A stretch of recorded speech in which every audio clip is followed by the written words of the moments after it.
Hello everyone, Mark Kentwell here. Just a message for the real estate agents that might be following on Twitter or Facebook, and of course to my sales team. It's a tip on vendor management in the upper or middle and upper end of the price brackets in the areas that you're working in. Now in Newcastle, that's sort of 750 plus. Obviously we've got some stock 2, 3, 4 million, but the stuff for above 750 plus right now is a softer market than the 0 to 500 stock, which is turning over quite well. And in vendor management, I think the critical thing I want to get across today is the face-to-face meetings.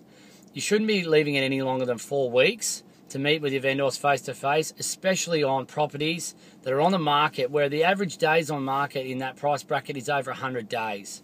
Now, I've just come from one at 7:45 p.m. I had to wait till after hours to meet these guys. They're busy professionals like everyone else, and I had a listing appointment beforehand. But that meeting right now, we've come away with an outcome and a plan. Now, we're coming up to agreement expiry. They've just re-signed me for 120 days. We've been on for about 120 days, which is much longer than my average days. But it's normal in that price bracket right now. And one thing I took in there was a list of all the sales that have occurred in their price range in suburb and surrounding areas since they came on the market. Many of them are our sales, and many of them are other agent sales, but it's showing that the properties still are selling. Then I broke it down further into the properties that had been on the market, what the catalyst was for those properties selling. And in nearly every case, within 30 days of the final sale price, there had been a price revision. Okay, now this type of pattern is really important to follow because they see the sold sticker, they see the result, they compare the properties. But the reality of it is the buyers probably saw theirs as well while it was on the market, and they've responded or reacted to that price adjustment or the change in marketing or whatever it was. So I've upgraded the marketing slightly. I've extended the agreement and I've got a price revision on the property and substantial enough to get it into a new bracket.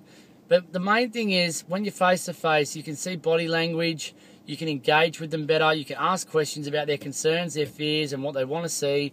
And I think they realise that you are working for them. You're there seeing them at night, face to face in their home or in the office if they can come to the office. I do like it in the office, but it just wasn't convenient with the timing. And you're engaging on a different level than just over the phone talking to one of them only. Now, I think that if you leave it too long between meetings, you start wondering whether there's anything to meet about or talk about. You start calling them less. You're wondering whether they want to hear from you. They're hearing the same pattern over and over again. You're just calling them about price all the time or that there's no inspections happening. And you start wondering whether it's worth calling. They start wondering whether you care enough, and then all of a sudden you're terminated. And they've chosen another agent when really you could have kept going to the finish line and got that property sold. And that's what I'm keen to do on this one. And I'd urge you to do the same. If you're out there listening to this and you've got some properties that have been sitting around for a while, go and meet with those owners. You might not always come away with a price adjustment, which might help, but you will come away with the owners understanding that you care about what's going on, you're listening, and you're developing strategies. Do those strategies in 4-week blocks. Don't talk 4, 5, 6 months, 4 weeks at a time, and review it again. Hope that helps, guys.